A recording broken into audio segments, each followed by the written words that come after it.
As we mentioned yesterday, the British have reacted to the revolutionist approach that the colonists have, and they passed these Intolerable Acts.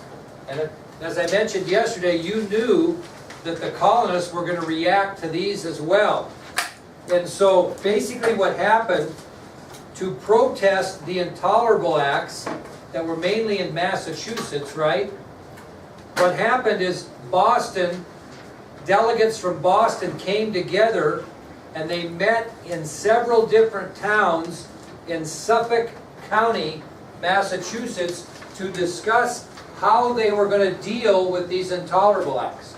So this would be like if you had something going on in Wyoming that you didn't like, and so all of a sudden all the people in Worland appointed delegates to meet in towns in Washakie County to discuss how you're going to deal with this unfair practice. So you might have a meeting in Tensley, you might have a meeting in Worland, you might have a meeting in Winchester, right? So that's kind of what they did, is Massachusetts was the most affected by the Intolerable Acts, and they hated them. So they got together delegates from different areas around Boston, and they met to discuss options in Suffolk County, Massachusetts. Now these meetings were held from September 6th, 1774 through September 9th, 1774. So 3 days of meetings in different towns in Suffolk County, Massachusetts, to discuss what in the world they were going to do about these Intolerable Acts.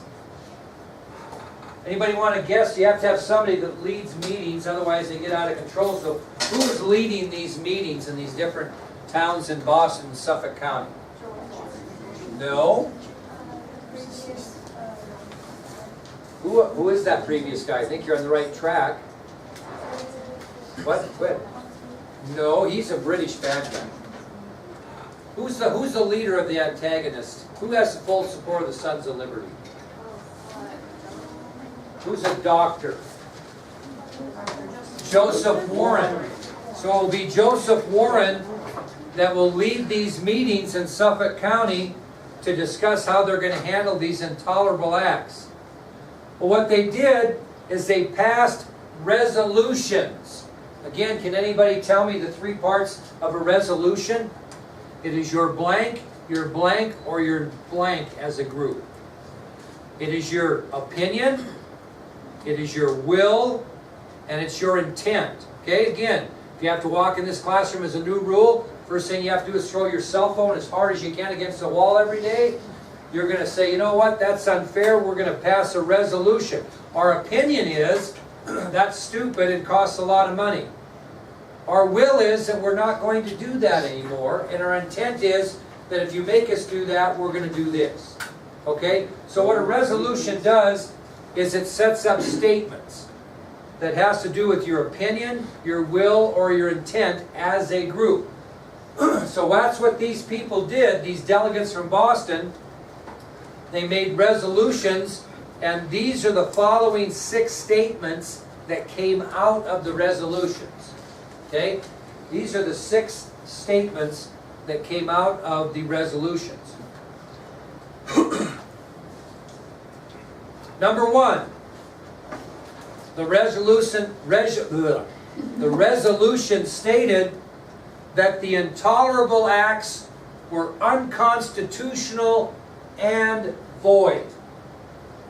The first statement of the resolution stated that the Intolerable Acts were unconstitutional and void. Yes. Void? Null and void means doesn't matter, doesn't count. If you void a check, somebody writes a check, you write void on it, means that the check is no longer in existence, it doesn't exist, it's not right, it doesn't work. Okay?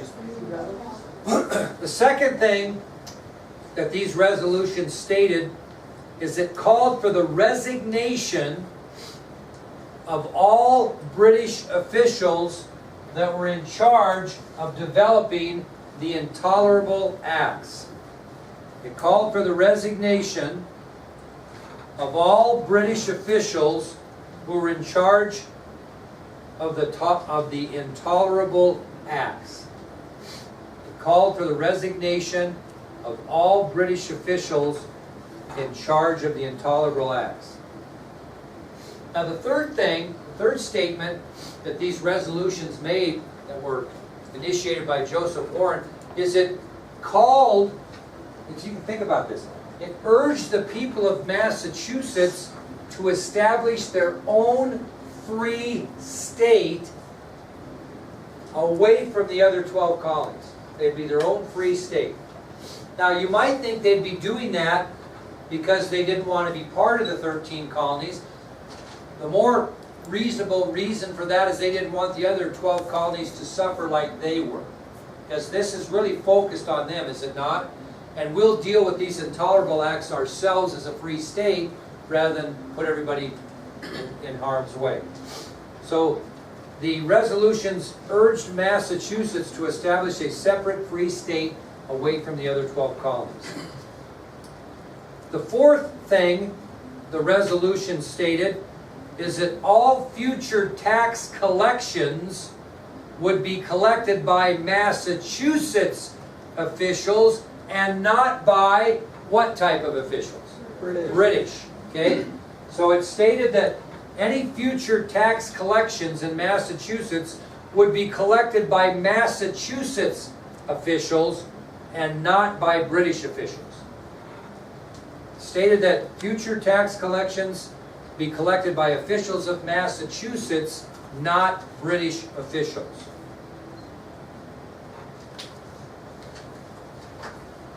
Okay, the fifth thing that these resolutions stated is that Massachusetts would boycott all British goods and cease all trading with Great Britain. Massachusetts would boycott all goods coming from Great Britain and cease trading with Great Britain in any way, shape, or form. So the fifth stated that the colony of Massachusetts would boycott British goods and cease all trading with Great Britain. Now, these first five are going to all lead to what possibly? Say it. Revolution. Yeah, a revolution of some kind. So the sixth thing that these resolutions stated had to do with the militia.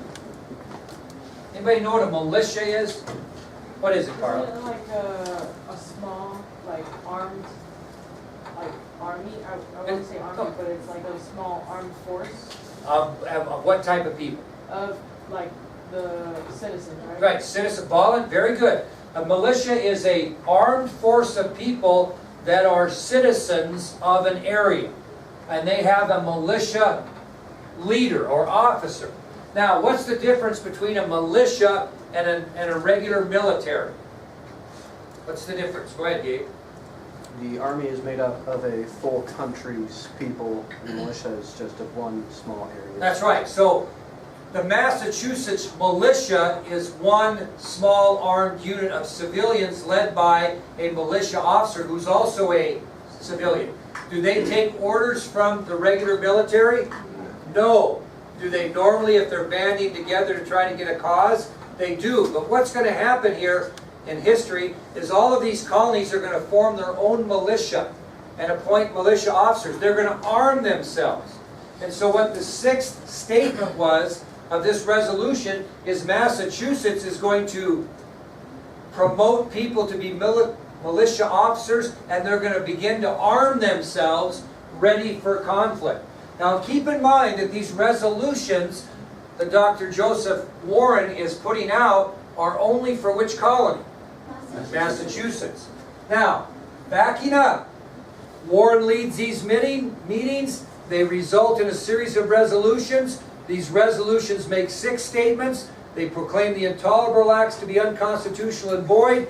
They call for the resignation of British officials in charge of enforcing the Intolerable Acts. They urge Massachusetts to establish a separate free state. They state that future tax collections will be done by Massachusetts officials, not British officials. They call for the boycott of British goods and no more trade with Great Britain. And they advise the people of Massachusetts to appoint militia officers and commence arming themselves. These 6 resolutions become known in history as the Suffolk Resolves. The Suffolk Resolves. And they deal with only what, Naya? Massachusetts at this point.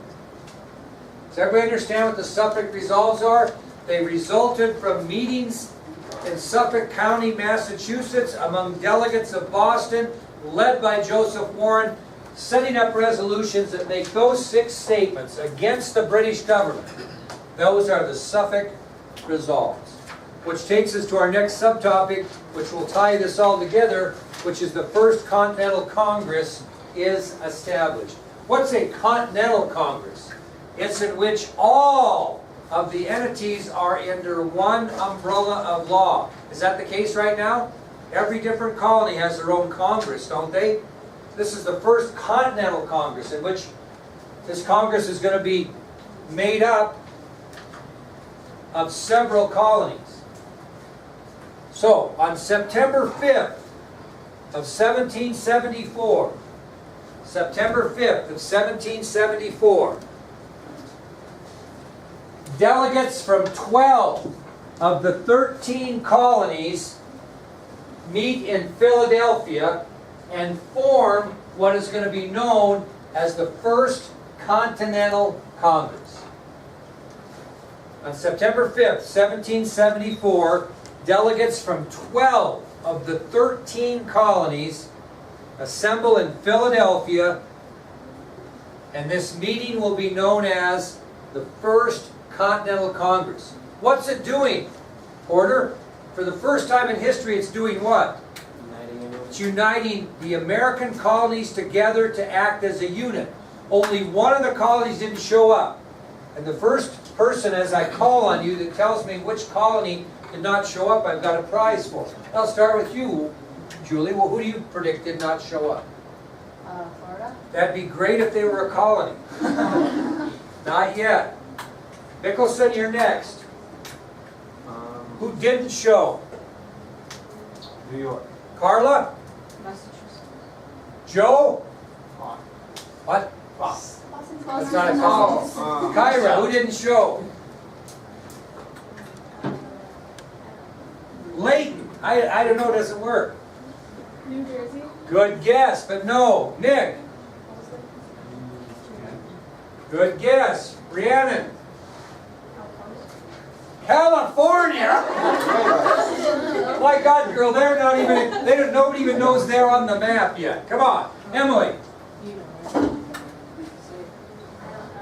I don't know is a bad answer. Really bad answer. Navy. Oh gosh, it's a horrible answer. Peyton. No. Caitlin. No. Shh, now wait, like calling. Gabe.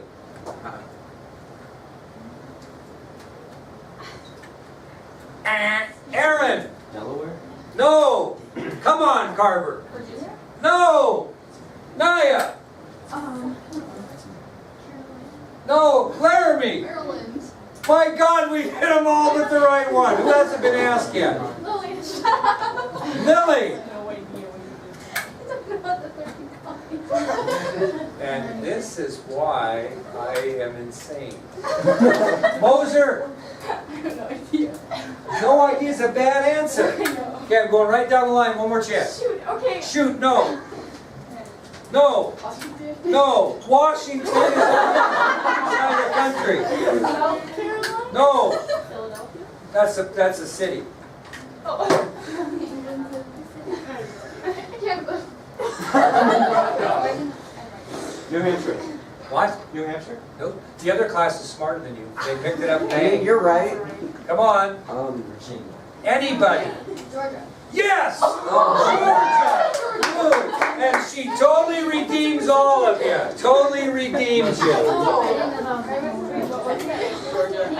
Totally redeems you. Go Naya. This is a beautiful Red Rock Sporting Goods shirt from Miles City, Montana. In business since 1976. Cliff Shaw's a good friend of mine. There you go, dear. Yeah. Georgia is the only colony not represented. Now, back to seriousness here. During this meeting, Here's what the delegates did. Here's what the delegates did. Remember, there are delegates from 12 to 13 colonies banded together in the First Continental Congress. Here's what they did. Number one, they demanded an immediate change in British policies. First Continental Congress, number one, demanded an immediate change in British policies. That's one of the first things that happened in the First Continental Congress when they met. The second thing that happened is these delegates received a message that was delivered by Paul Revere. And the message came from Dr. Joseph Warren. Because did you pay attention to the dates of the Suffolk Resolves and the Continental Congress? Were they about the same time, weren't they? So what happens, the second thing is Paul Revere, you've heard of him, he delivers a message to the First Continental Congress from Dr. Joseph Warren. What do you think that message says, Joe?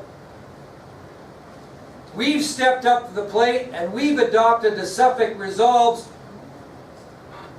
Why don't all of you? Okay, so Paul Revere receives a message, Paul Revere delivers a message from Dr. Joseph Warren to the First Continental Congress asking the colonies to adopt the Suffolk Resolves, those 6 statements. We're going to band together is what he's asking, and all 12 of us are going to make the Suffolk Resolves be in our colony, not just Massachusetts. So what's the third thing they did, Porter? They adopted them. Third thing they did is they adopted the Suffolk Resolves. Each of the 12 colonies accepted those statements made by Massachusetts when they put their resolutions together. So now, they're saying it isn't just for Massachusetts, it's for all 12 colonies represented. Now, why did Georgia not represent themselves, do you think? Because they were the what of the colonies to get established? Last. So they weren't very well organized, and so it wasn't because I don't think they wanted to participate, they just weren't quite there yet. Okay? But they'll follow suit. Okay? So, the first thing the delegates did is they demanded an immediate change in British policies. Second thing that happened is they received a message delivered by Paul Revere from Joseph Warren asking the colonies to adopt the Suffolk Resolves. Third thing is they adopted the Suffolk Resolves in each of the 12 colonies that was represented at the First Continental Congress. The last thing they did is they pulled the old trick out of their bag they had used every time they had a conflict with Britain and they wanted something changed. What did they do? Placing the deportation. They they pledged to revive the non-importation agreements. That's the fourth thing they did. That's the fourth thing they did. So the 4 things that happened at the First Continental Congress. 1, they demanded an immediate change in British policies. 2, the First Continental Congress received a message delivered by Paul Revere from Dr. Joseph Warren asking the colonies to adopt the Suffolk Resolves. The third thing that happened is they adopted the Suffolk Resolves in each of the 12 colonies represented. And the fourth thing they did is they pledged that all colonies would revive the non-importation agreements. Boy, did they make some progress in that meeting or what? They made so much progress in that meeting that they decided they would meet again in the spring of 1775. They made so much progress that they agreed that they would meet again in the spring of 1775. Now, Kozlowski, you're going to get this right because you're doubting yourself. What was the name of this second meeting that's going to happen in the spring of 1775? Yeah, the first one is called the First Continental Congress. What are they going to call the next one? Kozlowski?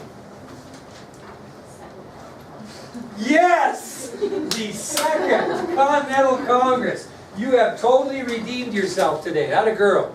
So this meeting that's going to take place in the spring of 1775 is going to be known as the Second Continental Congress. Now, here's the point I want to leave you with before we go to video, is that the great thing about the First Continental Congress is it bonded 12 of the 13 colonies together as a unit, which they had not been in 100 years. They all acted independently and had their own governments. Now they're acting together to protest these intolerable acts that the British has placed upon them.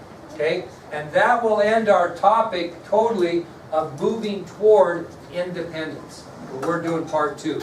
Now, here's the thing. Let's talk about this. I'm going to show you a video. These videos are part for enjoyment and part for study. I want you to watch them very well. I want you to peruse your notes and make sure you're not missing anything. I don't want to hear the binders flicking open back and forth all the time once we start the movie. And pay attention. The reason I like to show this is I've been talking to you for 2 weeks about moving towards independence. And you in your mind have probably envisioned what Christopher Sider looks like, or what Joseph Warren looks like, or how it went about. And I'm going to show you now what it was all about on everything we talked about since we lectured at the start of the school. And we should be done by the end of the period.